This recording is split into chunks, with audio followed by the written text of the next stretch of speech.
This the story of crypto blood and TruthBlitz. Ask them a cliff high what the truth is. They was just talking about the blockchain. That's when they heard Janet yelling and the cops came. They said give me all your Bitcoin and lock aim. Then Jamie Dimon showed up and the shots rained. So they hopped in a Lambo and took off fast. Welcome to the Block Party Podcast.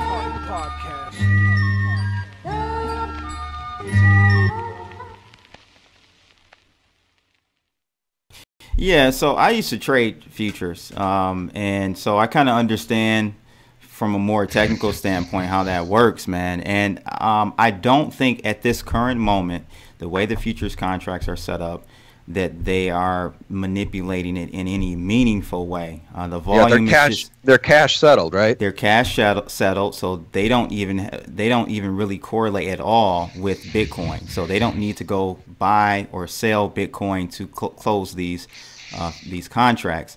But I do think this is a mechanism that they kind of set up for future heavy manipulation, like they've done with silver and gold and other precious metals. So currently, I don't think that it is manipulated in that way directly with futures, but it is coming for sure. I know that for a fact. But they haven't screwed the pooch yet. I mean, you know, that really made me believe that it would be, you know, they would have no impact at all. And, you know, to your point, maybe the Bitcoin futures don't directly have an impact, but certainly it gives the criminals a way to leverage the ups and downs of Bitcoin to make a ton of money. So, for instance, if they knew that, you know, thousands and thousands of Bitcoin were going to be dumped because of Mt. Gox or whatever, or because the FBI was selling Bitcoin or whatever, if they know that ahead of time, they can make a bunch of money on the downside with Absolutely. those Bitcoin futures. They will. But the thing with that, Sean, is that to short the contracts currently, it takes 5x margin, and that it takes a lot of money to short. And not saying that they don't have it; they most certainly do. But the risk for them to do it, it's just not advantageous for them to do it at this moment. I don't believe so. Will we see 13,000? Yes, we will. I think even from a technical standpoint, not even going off of solely what Cliff High is saying. He's been off the market the last month or so. But I don't know. Like I'm trying to figure out, is it because of the popularity of his reports that is causing, you know, like kind of like a negative feedback loop? I'm not sure, but 100,000, it's going to take a lot of, you know, if we see a black swan event in the sovereign debt side of things, then yeah, for sure. And that can be around the corner. So it's certainly very possible. The problem is that they're really doing a good job destroying sentiment, aren't they? I mean, very. And that's all planned. That's all planned to me anyway. You know, I feel it is anyway. And, you know, especially what triggered all this, and I talked about this in a video yesterday, the day before, what triggered all this was this Mt. Gox trustee selling off the amount of Bitcoin that he sold off. Yeah, because that started in December. That correlates perfectly with, yep. Yeah, and then, you know, people see the price dropping, so they start losing faith and start selling out, and I think that's what they want.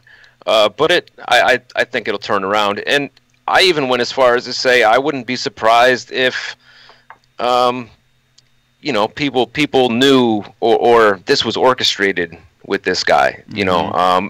So, you know, it's for their own benefit. And I don't know who, and I'm not going to say who, but, you know, yeah, he I surely think this could was have gone planned. about it in a more over-the-counter, behind-the-scenes way. Absolutely, it would have, and it would have not affected the markets at all. Right. But I think things will turn around, I believe. Well, yeah, I mean, eventually. I mean, I don't believe that this space is dead. It's hard to believe that, you know, 20,000 Bitcoin or whatever it was, $19,000 Bitcoin was the top. Right. I just don't believe it was just the ultimate top. It would be very unlikely with a story as compelling as Bitcoin's story and now the history here, that was the top. I don't believe it was the top. I just don't know, though, because, well, I mean, here's the point. Will it go to zero or will it bust back through 20,000? My money would be back on, you know, going through 20,000. I don't think it's going to zero. Yeah. So that's sort of the point there. But you know, there's some people that put a lot of eggs in the Bitcoin basket. You know, I mean, Andy Hoffman and Bix Weir and Jay Snip, and these guys are great guys. Well, I mean, at least Bix and Jay Snip, but they've got a lot of eggs in their Bitcoin basket here in the Cliff High predictions. So I hope that everything pans out, because anybody who was had fear of missing out and was jumping in at $16,000, $17,000, $20,000 Bitcoin with a home equity loan, these people are can't sleep at night. Yeah, I wouldn't have done that. Definitely, it's a very risky investment vehicle. So, but the technology, it's definitely going to grow, and I think we'll see much success with cryptocurrencies this year. I think once they come to some sort of, there's actually, and I didn't know this, there's actually a Congressional blockchain caucus who is fighting for against over-regulation. So I think once we actually see some concrete regulation, I do believe that big money will come into the space, and the price is definitely going to reflect that. We got to look at it in perspective. Just over a year ago, Bitcoin was $800-900. Yeah, that's what I think, Sean, a lot of people aren't putting into perspective, is that the amount of growth has been parabolic, essentially, with Bitcoin. And so a pullback of 50-60% is only warranted, Yeah, it's actually healthy, I suppose, if you look at it, long term. Mm-hmm. Yeah, no, 100% true. It's just like people that got shaken out of, Apple stock when it hit $100 billion market cap, and then it corrects back down to a $70 billion market cap, and then next thing you know, a few years later, it's at what is it now, $800 billion market cap? Mm-hmm. Yep. No, you're right, and it's a long. I believe the long-term correct strategy is to buy and hold. Right. So it's easy with hindsight to go back and say, "Oh God, I wish I woulda." Oh boy, that was so clear, I shoulda. But I mean, wouldas and shouldas and couldas are, everybody's got them. That's why they say hindsight is 20/20. You can always look back and see it so clearly in hindsight. Yeah. Crypto Blood knows I'm known for that. I was going to say, Nick suffers from hindsight. Hindsight-itis. Mm-hmm. Yeah, that's funny, man. Yeah. So we've talked about the positive use cases for blockchain in freedom of speech and such. Nick, did you want to touch on some other areas where we see blockchain being very positive? I'm just trying to think what we is Steemit maybe one of the best examples in your guys' opinion? Yeah, Steemit and DTube, although DTube is a little harder to use and there's not enough people using it currently. Are you on Steemit, Sean? Yeah, I'm on Steemit, and I am, and I post a few videos to DTube. The DTube Steemit thing I'm with you on that, Nick. It's sort of a little perplexing, like, should I put my videos up on DTube? Because they automatically then post to my Steemit account. So, because the way I typically do it is I'll put it up on Steemit, and I'll embed the YouTube video. Right. And then if I also put it up on DTube, then it's a double post. So I'm not exactly sure how to best utilize DTube.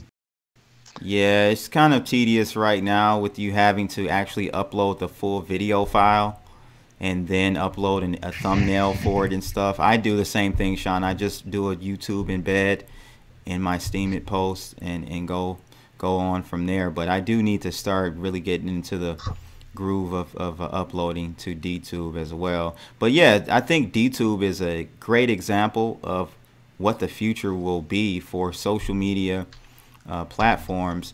People have to remember Steemit is actually still in beta. Mm-hmm. So they're still working out kinks and making the user interface, user experience a lot better. So they're working on that on a day-to-day basis. But that is, man, I think, Sean, that's a great example of the direction that we're going. I think we're going to start dropping these Facebooks, Instagrams, these applications that listen to your conversation while you're on the phone, or not on the phone, I should say. It's just getting so bad, man. And I think as people start waking up, we'll see that transition over to platforms like Steemit. Yeah. Let me ask you guys about EOS. So Dan Larimer is one of the minds behind Steemit, and he's working on EOS. You guys still really bullish on the EOS story? Yeah, look at my shirt. I can't see it, but I bet it says, does it say Larimer or EOS? No, it says EOS, Ethereum 2.0. There you go. Yeah. Yeah.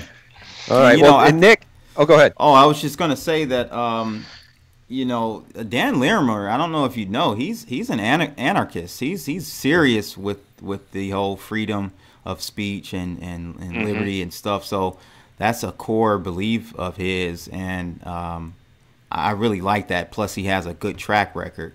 So right. Yeah, I'm still bullish on it, and yeah, it has dropped in price, from its high, but it is such, it's not out yet. It's in the test net phase right now, but they're planning to launch, I believe, June 3rd. So, it's such a good platform when you look at Ethereum and, the limited ability of programming smart contracts. And EOS is going to be set up almost like an operating system. Right. And you'll be able to program in multiple programming languages. And I am very, very bullish and very excited about EOS. I still am, definitely. Yeah. It's the ability to, because we've seen it, especially when the CryptoKeys game came out before Ethereum kind of made the adjustments they needed to make the network a little faster and the gas prices a little lower. It didn't take much to clog up and render the Ethereum network basically useless. Mm-hmm. I had transactions that were pending for days because I didn't put high enough gas price. So, EOS, if we see, and I believe we are going to see it, when we see the mass adoption of blockchain and crypto, we're going to need something that's scalable the way EOS is, sure. I just think that there's still a barrier to entry with a lot of these platforms, these blockchain platforms, because most people still don't have crypto. So I think it's just going to take time, as more people start to get cryptos in their hands. They'll be able to utilize it in different ways where they can actually use them for services. So it's just going to take some time, I think. But I think that 2018 is the year of blockchain applications rolling out to the public, to the masses. So we'll see what happens, though. And you still have to transfer your EOS. Nick, remind me how that works. So I bought an EOS originally, but I have to transfer them. Yeah, I'm gonna have to help you. We got to register them. So basically, what it is through EOS's smart contract, you basically tie. You have to generate a key, a private and a public key for the EOS blockchain. And it links to your public address on the Ethereum blockchain where your EOS is stored. So on June 2nd, a snapshot will be taken of all the registered ERC20 addresses.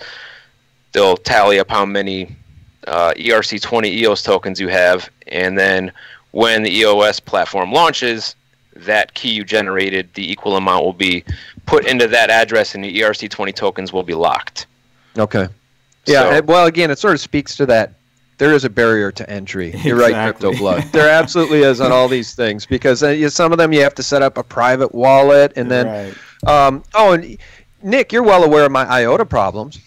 Yeah, I think I have 3,200 missing IOTAs, Crypto Blood, and I can't get them back. People do, yeah. A lot of people do. I should be screaming from the rooftops about that, but since we hit this bloodbath in cryptos, I don't even look at my accounts anymore, which is not probably a healthy approach, but mentally it's kind of how I approach it. But they shouldn't be. They should not be let off the hook for that. I mean, I should make a video crying what a piece of crap scam IOTA is. That's crazy. I was able to sell mine before the issues because I remember I had the same issue with mine, and luckily I had the bulk of it on Bitfinex and they were getting rid of U.S. accounts, so I sold it into Bitcoin and transferred it out. Otherwise I'd be in the same situation as you. I have a small amount of missing IOTA, but it's nothing to even, it's not a big amount whatsoever. Yeah. So how did you get into Bitcoin? Sean. I know that was a topic that we wanted to discuss. What was your first introduction to Bitcoin and cryptocurrencies? You guys remember Brother John F? He had a YouTube channel, Yeah. probably Yes, still does. I do. Yep. Yep. Yeah. And Brother John F and Chris Dwayne and I were all pretty tight, pretty good friends, back in the day, 2010, 2011, and really talking about the silver story. And Brother John F was, I know there are others out there now, newcomers who like to say, I was the first person in the silver and gold space to advocate Bitcoin. That's a bunch of crap. It's an outright total lie. And I think we know who I'm speaking about. Brother John F was the early adopter.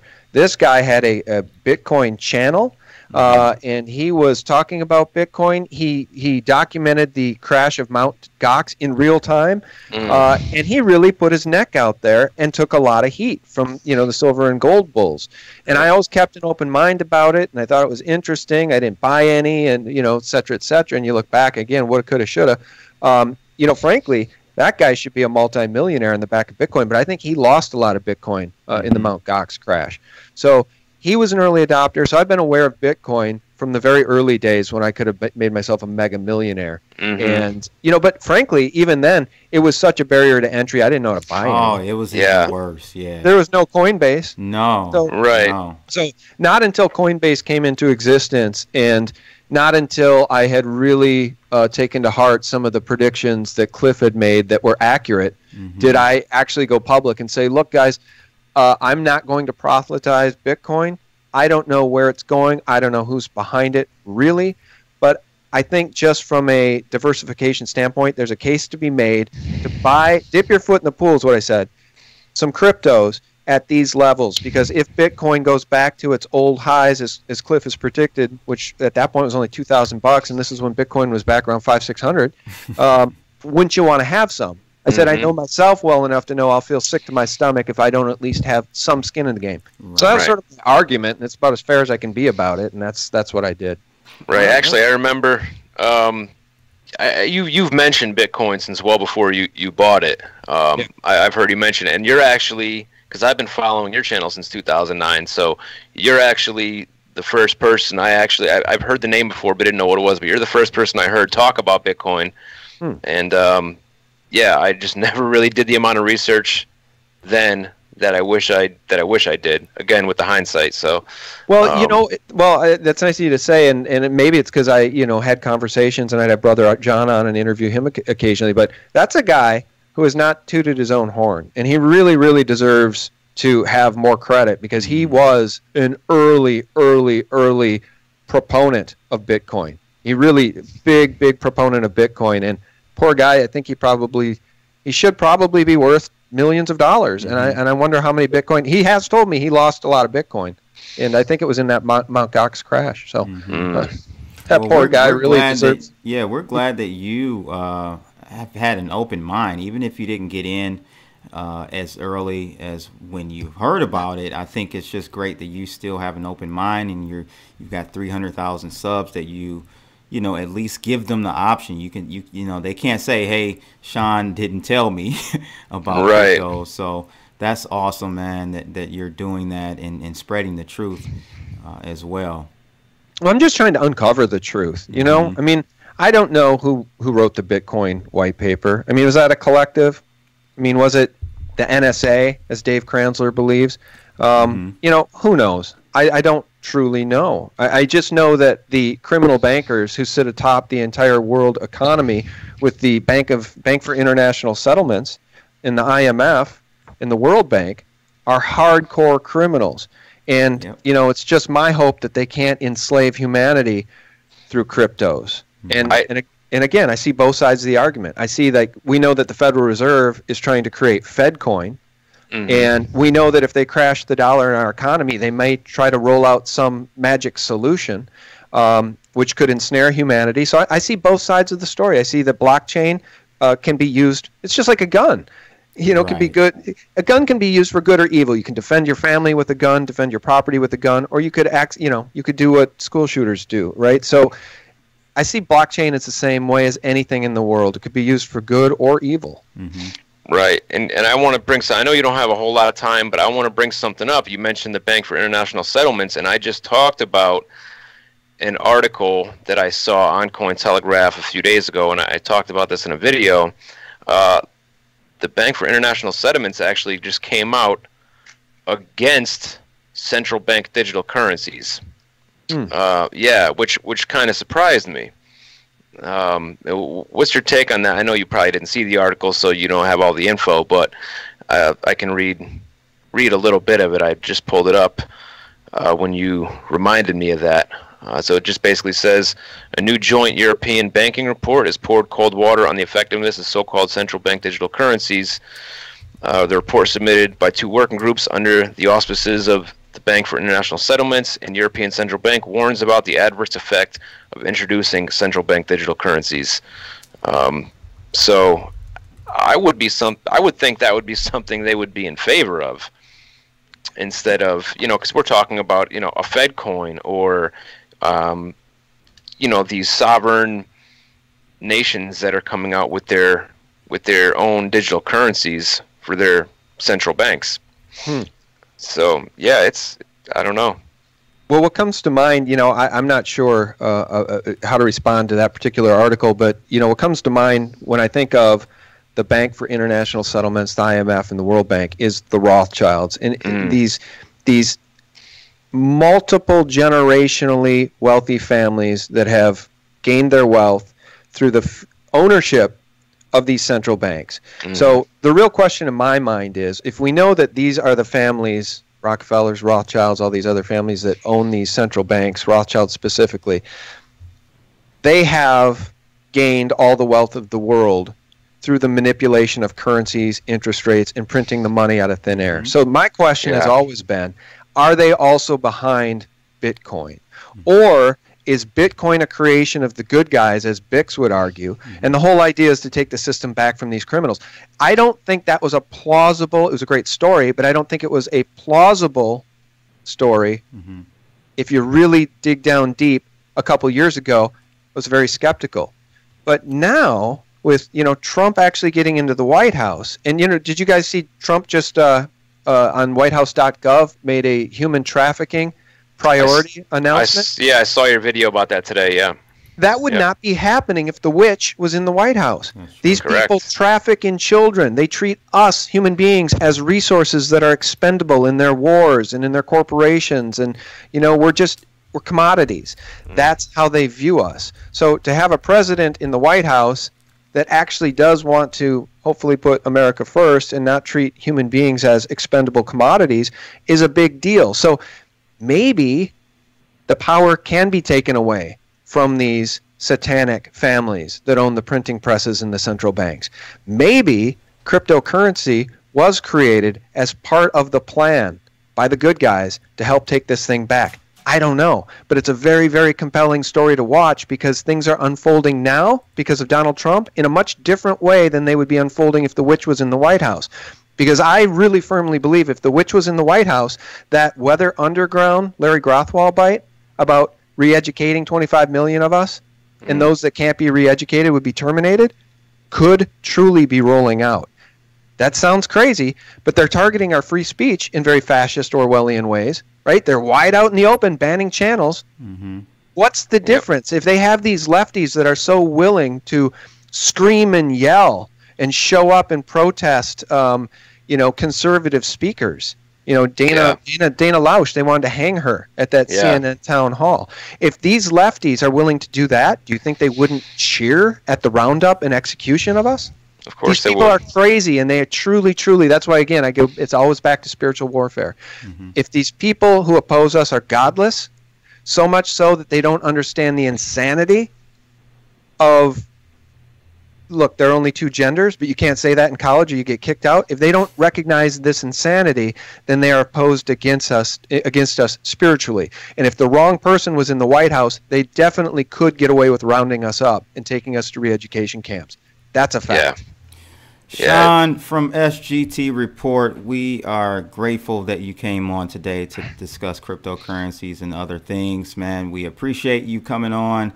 I have his site on the screen, guys. It's www.sgtreport.com. You can also find him on Twitter at SGT Report. All right. Thanks again, Sean, for coming on with us on the Block Party Podcast. Yeah, thanks, guys. It was a lot of fun. And check me out at thephaser.com where, I occasionally post your conversations as well, and thelibertymill.com. Those are my other two websites. I really appreciate it, guys. All right. You too, Sean. Thanks so much. Take care. All right. God bless. All right.